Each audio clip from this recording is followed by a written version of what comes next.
Yo, Vault Hunters, Augiesaint here, and welcome to the channel. Hope you guys are having a fantastic day and you are still enjoying Borderlands 4.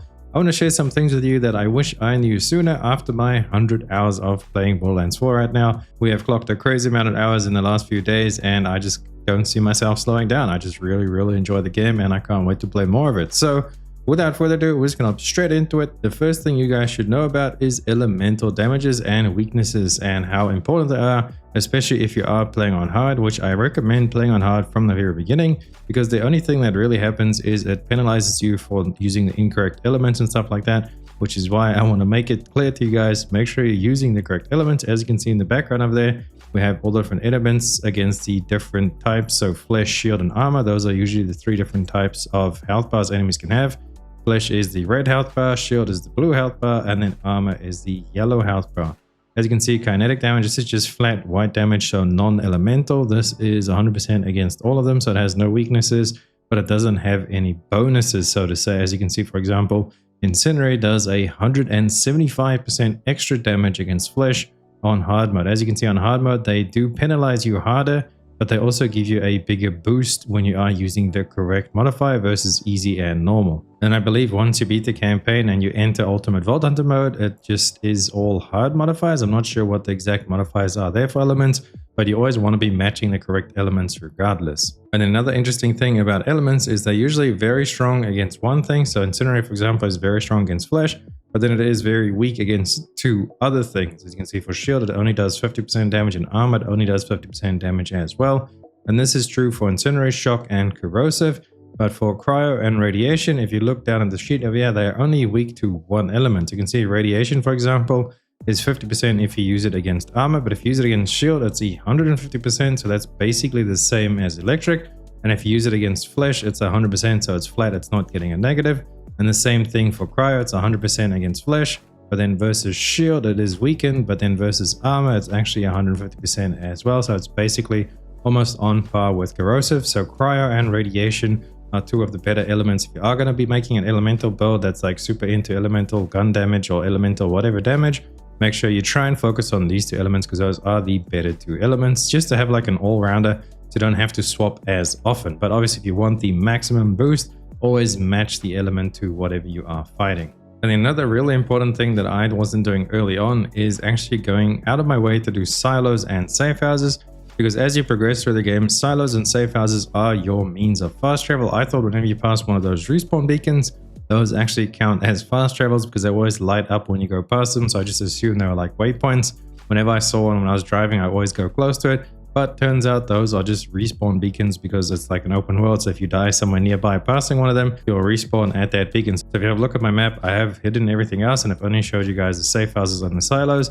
These are the only way you can fast travel around, as well as obviously the faction town. There's one over there and there's like another one up top. And I think there's one in pretty much each zone. There's a big faction town. I won't show too much of it. So just make sure you are doing your silos and your safe houses. Now the silos are a lot easier. Just have to hop in and activate them. Usually you can just like skip everything and run straight to them. But for the safe houses, you kind of have to look for a little data pad. What I found sometimes to work is if you pin the safe house that you're trying to currently look for the data pad, you can actually press your little drone. That's Z on PC. I'm not sure what it is on controller, but that just brings up your drone and he kind of shows you in the direction of the data pad, sometimes better than others. Maybe you're lucky and also shows you like a little blue outline or like a blue blur kind of a thing so you can see where it is. But usually it's pretty close. It's not too far away, within about, I'd say 50 to 80 meters from the actual safe house, and going ahead and completing it. Quite often there are ones underneath, but there's usually like an elevator or something to bring you up. So you just make sure you go ahead and grab those and then come up into the safe house, and there you go. And then at the same time, when you are getting your safe houses, they all unlock these bounty boards as well.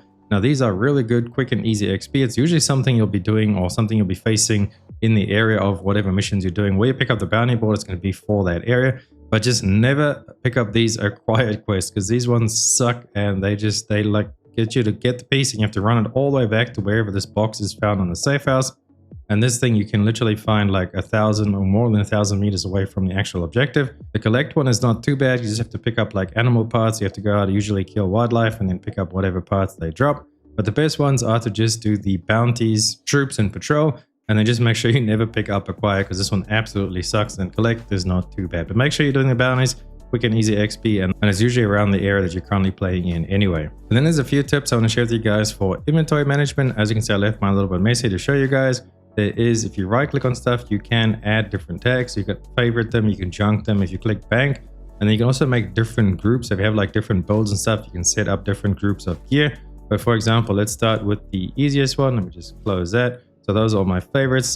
This one I want to actually end up sending to the bank because I was using it and I don't like it. So I go ahead and right click on it and we assign it to the bank.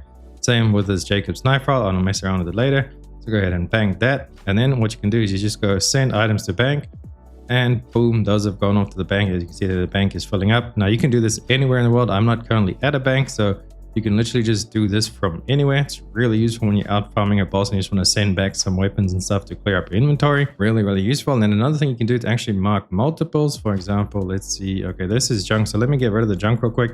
Now junk is just a quick key button. Usually on PC it's X, or you can actually pick it up as junk, which is another quality of life. You press Q on PC, you'll pick it up marked as junk already. When you come over to a vendor, you can just go ahead and hit sell junk, and that's going to get rid of all your junk. But now let me show you guys another trick for the banking to make it a little bit easier. If you have multiple items that you want to bank, you go ahead and you go mark all filtered. It's going to be all the ones over here. You can change the filters up top if you want to change what exactly will be marked with this. But since there's nothing else here, I'm just going to go mark all filtered, hold it in, and you go bank. Now it's assigned all three of those to bank, and I can go send items to bank, and away they go. Those will be stored in the bank. The reason I actually save some of those whites and greens is because they do have firmware on them. This is another one of the points that I want to bring up with you guys is firmware. If you see firmware on items, make sure you are saving. It doesn't matter what the item is, if it's a green or white, you can pretty much get firmware on anything. You see there's another firmware. Let's go ahead and mark these all for the bank. And then I'll show you guys how to easily also see what items have firmware. So let me show you guys real quick. Let's go here and we'll go with this. We'll drop this on the ground. Wait, sorry, hold R. So we'll drop that on the ground, and you can see here this has like you can see the beam has kind of got like a glitch in it, and that means that the piece has firmware on it. So you can just quickly run past it and press your take button and not your junk button, because obviously if you are out farming bosses and stuff, there's a bunch of loot everywhere. You just look at the beams after a while and you just start marking as junk with greens and whites and stuff like that. So if you see a beam like this with the glitchy likeness, it's kind of similar to Anointed from Borderlands 3. I believe Anointed stuff also had this glitchy beam. Just go ahead and pick it up. You can come into your inventory, mark it for bank, and then you can actually just send it over to the bank. And there you go. Now you have that firmware piece saved. And the reason why I'm really saving that firmware is because I can actually use this machine over here. This is a firmware machine which you can actually transfer the firmware. The only problem is it has to be on the same item. Now all of these I've actually transferred over myself.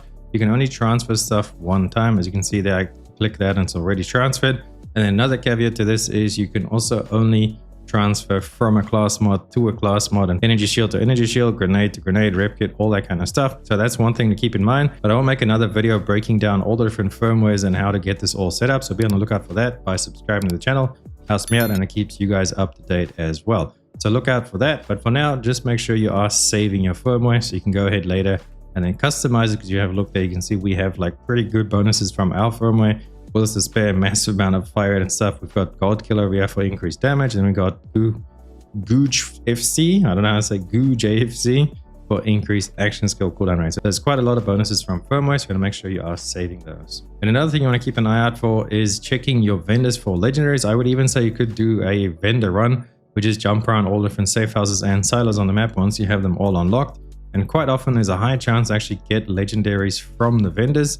I'm not sure if you might have to complete a quest. There is a quest we have to complete, like a legendary vendor machine quest. It's a pretty funny quest. I won't spoil it. Go and do that quest, and you might need to do that quest to actually unlock the possibility of getting legendaries within your vendors. If you guys haven't done the quest and you have gotten legendaries from vendors, let me know down below in the comments so we can confirm or deny that. But basically to start that quest, you just come to Carcadia, and there should be a quest around here somewhere that's going to start. It's pretty obvious. I think it's actually just outside.